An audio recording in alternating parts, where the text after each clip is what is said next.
अब इसमें आगे देखिए, अफर्मेटिव सेंटेंस में, अफर्मेटिव पॉजिटिव सेंटेंस, अफर्मेटिव या सकारात्मक वाक्यों में सब्जेक्ट एक वचन सिंगुलर सब्जेक्ट यदि होता है तो मुख्य क्रिया की फर्स्ट फॉर्म में एस या ईएस लगा देते हैं। ये ध्यान रखना। सबसे पहले आपको टेंस की पहचान करनी है। टेंस की पहचान किससे होगी? एडवर्ब से। जितने भी वर्ड्स आपने लिखे हैं उनको आपको तैयार करना है।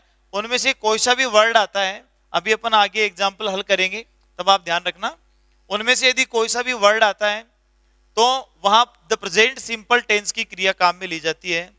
लेकिन जैसे आपको टेंस की पहचान होती है, टेंस की पहचान होने के बाद में आपको सेंटेंस देखना है। टेंस में सेंटेंस कितने प्रकार के होते हैं? 4 प्रकार के।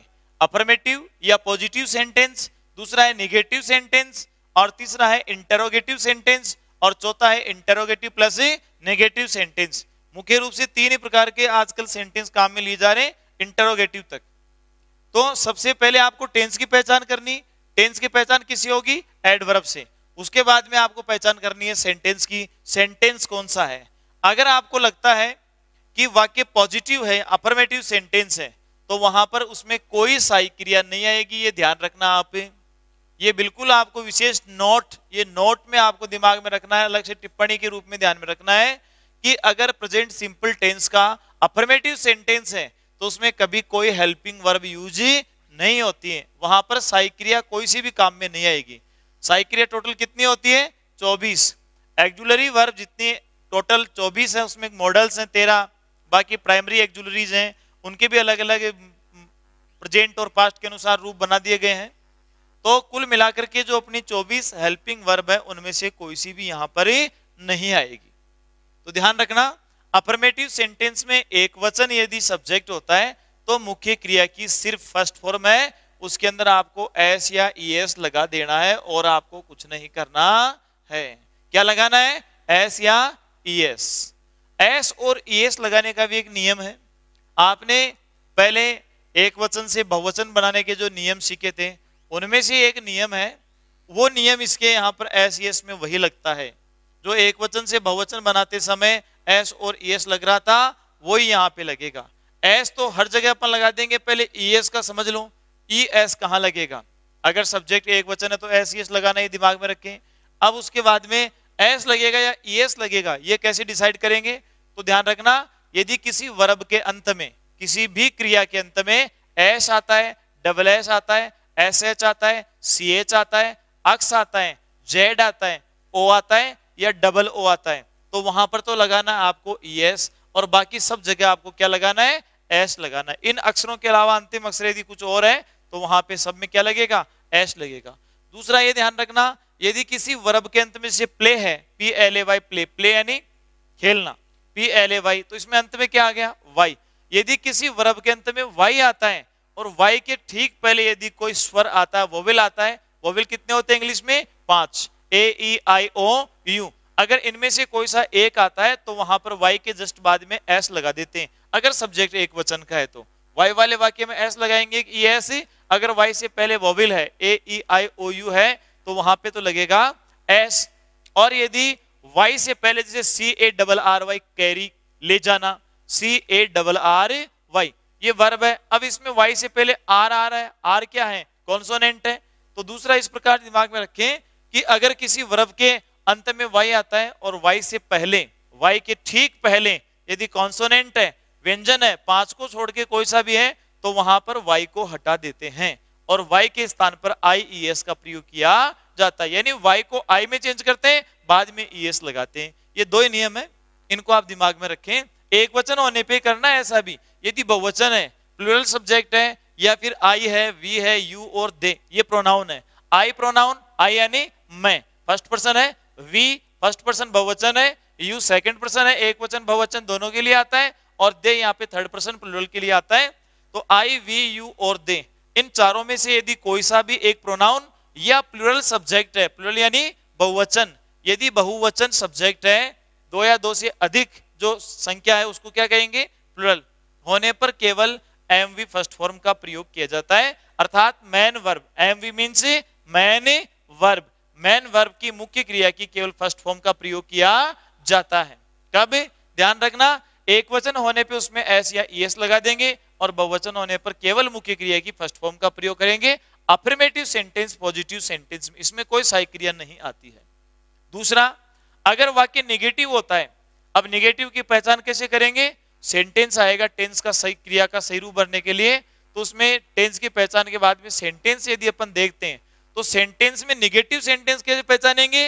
वर्ब के साथ में आपको नोट लिखा हुआ मिलेगा। कोष्टक में जो वर्ब आएगी, चाहे वो लास्ट में आए चाहे वो खालिस्तान के ठीक बाद में आए, वर्ब जहां पर लिखी हुई है वर्ब के साथ में क्या लिखा हुआ मिलेगा? Note, NOT note. यदि नोट लिखा हुआ है इसका मतलब वहां वाक्य निगेटिव है। और नकारात्मक वाक्य यदि होता है तो उसमें ही, सी, इट, ये तीन तो प्रोनाउन ध्यान रखना। ही ये किसके लिए आएगा? ये सिंगुलर के लिए, एक वचन पुल्लिंग, एक वचन स्त्रीलिंग। और यहां पर एक वचन के लिए यदि जानवर और वस्तु का नाम आता है तो वहां प्रोनाउन क्या हो जाता है? इट। तो ही, सी, इट तथा कोई भी सिंगुलर सब्जेक्ट होने पर, कोई भी एक वचन कर्ता यदि होता है उसके साथ में हेल्पिंग वर्ब, सहायक क्रिया आती है डज। ये ध्यान रखना। लेकिन डज कब आएगा ये ध्यान रखना, डज तब भी आएगा जब वाक्य क्या हो जाएगा? नेगेटिव। यदि वाक्य नेगेटिव है तो वहां पर नेगेटिव सेंटेंस में एक वचन के साथ में क्या आ जाएगा? डज। डज हेल्पिंग वर्ब का प्रयोग करना है, डज सहायक क्रिया का प्रयोग ही करना है। तथा दूसरा, आई, वी, यू, आई यानी मैं, यू यानी तुम, वी यानी हम, दे यानी वे, ये चारों प्रोनाउन है, ये प्लूरल को इंगित करते हैं, बहुवचन बताते हैं। आई, वी, यू, दे। एवं प्लूरल सब्जेक्ट के साथ में यदि कोई प्लूरल बहुवचन करता है उसके साथ में सहायक क्रिया हमेशा आती है डू। सीधे सीधे आपको ध्यान ये रखना, ध्यान दीजिए, अगर एक वचन है तो क्या आएगा? डज। एक वचन के साथ में क्या आएगा? डज। और यदि सब्जेक्ट बहुवचन है तो बहुवचन के साथ में क्या आएगा? डू। वाक्य नेगेटिव होना चाहिए। पॉजिटिव अफर्मेटिव वाक्य इस टेंस का तो उसमें डू डज नहीं आएगा, वर्ब की फर्स्ट फॉर्म में एस ही लगेगा। डज एक वचन, डू बहुवचन का प्रयोग किया जाता है। तथा साथ ही ये ध्यान रखना, वाक्य नेगेटिव होते ही आपको सहायक क्रिया के साथ में नोट भी लगाना है। सहायक क्रिया के साथ में क्या जोड़ना है? नोट। और नोट के साथ में मैन वर्ब की कौन सी फॉर्म? First form. ध्यान रखना, नेगेटिव सेंटेंस होते ही क्रिया का सही रूप भरने के लिए आपको पहले सब्जेक्ट के अकॉर्डिंग डू या डज का प्रयोग करना है। डू डज के साथ में नोट आएगा और नोट के साथ में मैन वर्ब की सिर्फ फर्स्ट फॉर्म आएगी। ये जरूर दिमाग में रखना, डू डज आ गया तो सिर्फ फर्स्ट फॉर्म आएगी, फिर फर्स्ट फॉर्म में एस या एस नहीं आएगा। एस एस कब लगेगा? जब अफर्मेटिव या पॉजिटिव सेंटेंस होता है तब। तीसरा प्रकार का वाक्य आ सकता है यदि वाक्य के अंत में प्रश्नवाचक चिन्ह है, शुरू में खालिस्तान है या शुरू में WH वर्ड है। यदि वाक्य के अंत में मार्क ऑफ इंटरोगेशन है, वाक्य इंट्रोगेटिव है, प्रश्नवाचक वाक्य है, तो इंटरोगेटिव सेंटेंस में सहायक क्रिया तो वही रहेगी, डू और डज। सहायक क्रिया तो वही है। अगर एक वचन है तो क्या आएगा? डज। और यदि बहुवचन है तो क्या आएगा? डू। हेल्पिंग वर्ब तो वो की वो रहेगी। सब्जेक्ट से इनको पहले लिखना पड़ेगा। कर्ता से पहले डू डज का प्रयोग करते हैं और उसके बाद में सब्जेक्ट आता है और फिर नेक्स्ट खालिस्तान में जो आगे एक और ब्लैंक जगह है उसके अंदर आपको मैन वर्ब की सिर्फ फर्स्ट फॉर्म का प्रयोग करना है। तो सीधे तौर पे एक बार इसको समझ लो, प्रेजेंट इंडेफिनिट टेंस यदि है, प्रेजेंट इंडेफिनिट टेंस है तो उसमें सबसे पहले अफर्मेटिव सेंटेंस होता है। एक वचन के साथ में मुख्य क्रिया की फर्स्ट फॉर्म में एस एस और बहुवचन के साथ में प्लूरल सब्जेक्ट होने पे सिर्फ मुख्य क्रिया की फर्स्ट फॉर्म का प्रयोग करते हैं। अगर नेगेटिव सेंटेंस है तो सहायक क्रिया डू और डज के साथ में नॉट प्लस वर्ब की केवल फर्स्ट फॉर्म आएगी। और यदि इंट्रोगेटिव सेंटेंस है तो इंटरोगेटिव सेंटेंसेस में डू डज को पहले लिखना है कर्ता से सब्जेक्ट से और मैन वर्ब की सिर्फ फर्स्ट फॉर्म को बाद में। अब देखिए इसके कुछ सेंटेंस एग्जांपल्स के रूप में उदाहरण, राम ऑलवेज, यहां पे खालिस्तान है, सिंग ए सॉन्ग। सबसे पहले आपको क्या करना है? करेक्ट फॉर्म ऑफ वर्ब में सबसे पहले आपको टेंस की पहचान करनी है। टेंस की पहचान किसी होगी? वाक्य में कहीं ना कोई एडवर्बियल आएगा। यहां पर क्या लिखा हुआ है? ऑलवेज। क्या लिखा है? ऑलवेज।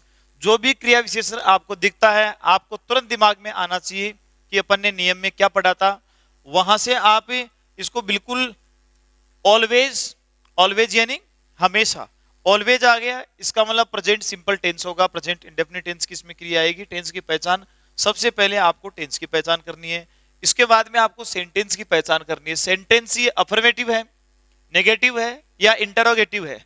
अगर वाक्य में ऐसे वर्ब के साथ में यदि नॉट लिखा हुआ है तो वाक्य कैसा होगा? नेगेटिव। अगर वाक्य के अंत में मार्क ऑफ इंटरोगेशन है, प्रश्नवाचक चिन्ह है, तो वहां पर वाक्य कैसा होगा? प्रश्नवाचक होगा। लेकिन वाक्य के अंत में यहां पर यदि फुल स्टॉप है, वाक्य के अंत में क्या है? फुल स्टॉप है, और नॉट भी नहीं है वर्ब के साथ में, तो वाक्य होगा अफर्मेटिव पॉजिटिव। तो सबसे पहले आपको टेंस की पहचान करनी है, उसके बाद में सेंटेंस की पहचान करनी है। सेंटेंस इसमें कौन सा है? पॉजिटिव। तो दिमाग में आना, तुरंत दिमाग में आना चाहिए कि यदि इसका अफर्मेटिव सेंटेंस है तो मुख्य क्रिया की फर्स्ट फॉर्म या फर्स्ट फॉर्म में एस या ईएस आएगा। मुख्य क्रिया क्या है? सिंग। सिंग यानी गाना। सिंग, सेंग, संग, ये इनकी तीनों फॉर्म होती है। सिंग, गाना। राम ऑलवेज, राम एक वचन है या बहुवचन? सिंगुलर सब्जेक्ट है। किसी भी एक व्यक्ति का नाम यदि है तो वो सिंगुलर सब्जेक्ट है, एक वचन। आपने अभी टिप्पणी में पढ़ा था, अगर एक वचन सब्जेक्ट होता है, अगर सिंगुलर सब्जेक्ट है तो वहां पे मैन वर्ब की फर्स्ट फॉर्म में क्या लगाते हैं? एस या ईएस। और ईएस तो कहां कहां जुड़ता है? ध्यान रखना, जहां पे एस, किसी भी क्रिया के अंत में यदि एस आता है, डबल एस आता है, S S C H X Z O double O आदि अक्षर आते हैं वहां पे। यहाँ पे जी आ रहा है तो इसमें सिर्फ क्या लगेगा? एस। तो यहाँ पे क्रिया का सही रूप भर दिया जाएगा sings. Ram always sings a song.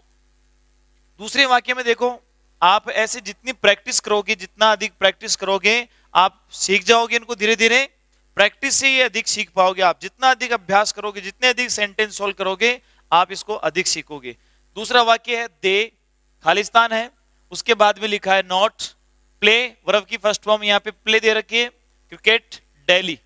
इसको वाक्य को देखते हैं आपको सबसे पहले इसमें क्या देखना है? एडवर्बियल देखना है। और इसका जो एडवर्बियल वर्ड है वह दिल्ली है। क्या है? दिल्ली। तो जैसे आप ये डेली शब्द देखते हैं, आपको दिमाग में आना चाहिए कि डेली लिखा है ऑलवेज या एवरीडे, तो प्रेजेंट सिंपल टेंस होता है। और प्रेजेंट सिंपल टेंस है तो उसका सेंटेंस कौन सा है? सेंटेंस देखने के लिए वर्ब के साथ में देखो क्या लगा हुआ है? नॉट। तो वाक्य कौन सा हो गया? नेगेटिव। नेगेटिव सेंटेंस में तो आपको दिमाग में आना चाहिए कि नेगेटिव सेंटेंस होते ही क्या हो जाएगा? सहायक क्रिया आ जाएगी, हेल्पिंग वर्ब। और प्रेजेंट इंडेफिनिट टेंस के नेगेटिव सेंटेंस में हेल्पिंग वर्ब दो आती है, दो सहायक क्रिया आती है, एक आती है डू और एक आती है डज। ही, सी, इट और सिंगुलर सब्जेक्ट के साथ में क्या आता है? डज। और प्लूरल सब्जेक्ट के साथ में क्या आता है? डू। दे क्या है? प्लूरल है, बहुवचन है, तो दे बहुवचन प्रोनाउन है, इसलिए दे के साथ में क्या आएगा? डू। आपको नेगेटिव सेंटेंस में सिर्फ और सिर्फ डू और डज का ही विशेष ध्यान रखना है। बाकी यहाँ पे लिखा है उसको सेम टू सेम यहाँ लिख देना है। डू, डू के साथ में क्या लिखेंगे? नॉट। और वर्ब की कौन सी फॉर्म लिखेंगे? फर्स्ट फॉर्म लिखेंगे, डू नॉट प्ले। ध्यान देना, सबसे पहले आपको टेंस सेंटेंस को पढ़ना है बहुत अच्छे से। सेंटेंस को जैसे आप पढ़ेंगे तो उसमें कहीं ना कहीं पर कोई ना कोई एडवर्ब आपको मिलेगी।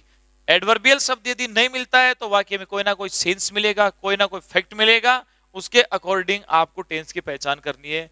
दिल्ली से प्रेजेंट सिंपल टेंस की पहचान हुई। वाक्य में देखो वर्ब के साथ में नॉट है, इसका मतलब वाक्य नेगेटिव बनेगा, और नेगेटिव बनेगा तो सहायक क्रिया आती है डू और डज। अब डू डज में से कौन सी आएगी ये देखने के लिए सब्जेक्ट देखना पड़ेगा। सब्जेक्ट लिखा हुआ है दे, बहुवचन है तो क्या जाएगा? डू। साथ में क्या लिखेंगे? नॉट। और वर्ब की केवल कौन सी फॉर्म रखेंगे? First form. अगर डू डज आ जाता है तो ध्यान रखना उसमें एस एस कभी नहीं लगेगा। डू डज आ गए इसका मतलब एस एस नहीं लगाना। अगला वाक्य देखो, सी, फिर यहाँ पे ब्लैंक्स, उसके बाद में लिखा है कुक, ये वर्ब है। कोष्टक में जो ब्रैकेट में लिखी गई है ये हमेशा वर्ब होती है, इसका करेक्ट फॉर्म आपको भरना होता है। फूड ऑब्जेक्ट है, एवरीडे। अब 3 सेंटेंस आपने यहाँ पर देख लिए हैं। अब तक आपके दिमाग में आ गया होगा कि अपन को एडवर्बियल कैसे निकालना है, कहाँ मिलेगा। क्रिया की विशेषता बताने वाला शब्द क्रिया विशेषण, उसी से अपन क्रिया का सही रूप भर पाएंगे। तो एवरीडे यहाँ पे लिखा हुआ है एवरीडे। अगर किसी वाक्य के अंदर एवरीडे आता है तो वहां भी कौन सा टेंस होता है? प्रेजेंट सिंपल टेंस होता है। एवरीडे से पहचान हो गई, एवरीडे। अब वाक्य देखो नेगेटिव है क्या? नहीं है। इंटरोगेटिव है? नहीं है। तो वाक्य कौन सा है? अफर्मेटिव पॉजिटिव वाक्य है। अफर्मेटिव सेंटेंस है तो यदि ही, सी, इट या एक वचन सब्जेक्ट होता है तो मुख्य क्रिया की फर्स्ट फॉर्म में क्या लिखते हैं? एस या ईएस। कुक है, क्या आ रहा है तो क्या लगेगा? एस। तो इसमें हो जाएगा कुक्स। क्या हो जाएगा? कुक्स हो जाएगा। सी कुक्स फूड एवरीडे, वह रोजाना खाना पकाती है। नेक्स्ट सेंटेंस देखो, राकेश नॉट, ये ध्यान रखना है एपिक नोट, साथ में क्या है? गो, वर्ब की फर्स्ट फॉर्म है टू स्कूल ऑन संडेज। अब तो शायद आप समझ ही गए होंगे कि यहाँ पे एडवर्बियल क्या है इसके अंदर है, on Sundays. On Sundays present simple tense है, नेगेटिव सेंटेंस है, साइक्रिया डू डज आएगी, राकेश एक वचन है इसलिए क्या जाएगा आपकी बार डज। राकेश एक वचन इसलिए डज, साथ में क्या लिखेंगे नॉट, और वर्ब की फर्स्ट फॉर्म क्या लिखेंगे go, does not go. Next sentence देखिए, इस वाक्य के अंदर बता दीजिए आप कौन सी है, देखिए शब्द इन द इवनिंग, ये फ्रेज है। अगर in the evening, in the morning, in the afternoon ये तीनों शब्दों में से कोई सा वर्ड आता है तो वहां पर भी प्रेजेंट सिंपल टेंस होता है, और ये पॉजिटिव सेंटेंस है इसलिए यहाँ पे क्या जाएगा अफर्मेटिव में आई वी यू, ये जो फर्स्ट पर्सन है इनके साथ में वर्ब की फर्स्ट फॉर्म आती है, न इसमें एस यस लगाते हैं तो क्या हो जाएगा PLAY play, I play football in the evening. Next sentence देखो, इसमें क्या है यू नेवर, ये नेवर शब्द अभी है, नेवर है, ऑफन है, सेल्डम है, ये शब्द समटाइम्स है, नेवर, नेवर यानी कभी नहीं। तो नेवर सबसे पहचान होगी कि इस वाक्य में प्रेजेंट सिंपल टेंस है, और प्रेजेंट सिंपल टेंस का पॉजिटिव सेंटेंस है, सब्जेक्ट यू है, यू सेकंड पर्सन है, यू कौन सा पर्सन है सेकंड, ये बहुवचन के रूप में हमेशा इसमें वर्ब काम में ली जाती है। तो यहाँ पे टेक है और ये यू बहुवचन होने के कारण यहाँ पे क्या हो जाएगा सिर्फ take, I we you they, ये ध्यान रखना उनके साथ में यू सेकंड पर्सन है, ये फर्स्ट एक वचन और बहुवचन दोनों के लिए यूज होता है, तो यहाँ पे इसके साथ में हमेशा प्लूरल की क्रिया काम में आती है, इसलिए इसमें एस यस नहीं लगाना है, वर्ब की सिर्फ फर्स्ट फॉर्म लिखनी है, यू नेवर टेक टी, तुम कभी चाय नहीं पीते। सी यूजुअली, ये अगला वाक्य देखो आप, इसमें क्या आ गया एडवर्बियल यूजुअली, यूजुअली यानी सामान्यतः, आमतौर पे क्या होता है यूजुअली, जो स्वाभाविक रूप से रोजाना हमेशा हो एक ही प्रकार से कार्य, उसके लिए यूजुअली आता है। सी यूजुअली, अब यहाँ पे वर्ब है राइट, तो इसे पहचान होगी प्रेजेंट सिंपल टेंस, सेंटेंस की पहचान होगी कि इसमें नोट है नहीं, कहीं प्रश्नवाचक चिन्ह नहीं है, इसलिए इसके अंदर वाक्य हो गया सिंपल प्रेजेंट टेंस का अफर्मेटिव, और इसलिए यहाँ पर सी एक वचन है, राइट में क्या लगाना है अपने को सिर्फ एस लगाना है, writes, she writes a letter, ये एस क्यों लगा ये ध्यान रखना, क्योंकि यहाँ पे क्या है सब्जेक्ट सी है, अगर ही सी इट या एक वचन सब्जेक्ट होता है तो पॉजिटिव वाक्य में प्रेजेंट इंडेफिनिट टेंस में साइक्रिया, ये साइक्रिया तो कोई सी आती नहीं है, मुख्य क्रिया की फर्स्ट फॉर्म में एस या ईएस लगा देते हैं। इस प्रकार से आप इन सेंटेंस का बार बार यदि प्रैक्टिस करोगे, अभ्यास करोगे तो इनको सीख जाओगे। ये अपना पहला नियम है। आगे एक बार टेंस में आपको एक पूरा प्रैक्टिस सेट पूरा दिया जाएगा, उसको आपको सोल्व करना है, अगले वीडियो में वो बताया जाएगा। तो आप इस रूल को, इस नियम को सबसे पहले टेंस की पहचान करने के लिए पूरे एडवर्बियल्स को तैयार करना है, उसके बाद में जो अलग अलग सेंटेंस हैं, अफर्मेटिव कौन सा है तो उसमें क्या आएगा, साइक्रिया कौन कौन सी आएगी या नहीं आएगी, नेगेटिव में कौन सी हेल्पिंग वर्ब आएगी, कौन से सब्जेक्ट के साथ में कौन सी साइक्रिया आएगी, ये सब आप एकदम तैयार करें, उन्हें याद करें, रटें, रटने के साथ साथ में समझें और बाद में अधिक से अधिक इसकी प्रैक्टिस करें। जितना अधिक प्रैक्टिस करोगे आप इसको सीख जाओगे। बहुत बहुत धन्यवाद।